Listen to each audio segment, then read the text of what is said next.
Hello! నేనైతే పచ్చిశనగ పప్పుతో వడలు వేద్దామని చెప్పేసి ఇంకా గ్రైండర్‌లో ఇట్లా అయితే మిక్స్ చేస్తున్నాననమాట. కానీ నేను గ్రైండ్ చేసేటప్పుడు ఎక్కువ వాటర్ పోసేసాను. అందుకని చెప్పేసి అది కాస్త ఇడ్లీ బ్యాటర్‌లాగా అయిపోయింది.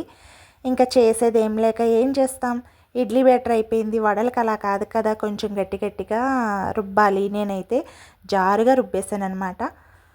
మీరు పచ్చిశనగపప్పుతో వడలు వేస్తారా? మేము వేస్తామండి. పచ్చిశనగపప్పుతో వేస్తాం, బొబ్బర్లతో వేస్తాం, పెసర్లతో వేస్తాం, సోయా బీన్స్‌తో వేస్తాము. అలాగే బీన్స్ చిక్కుడు గింజల్లో కూడా వడలు వేస్తాం. మంచి హెల్తీ ఫుడ్డు అయ్యుండాలి గానీ, విత్తనాలు బావుంటే మేము అన్నిటిలతో వడలు డిఫరెంట్‌గా అయితే ట్రై చేస్తూ ఉంటాము.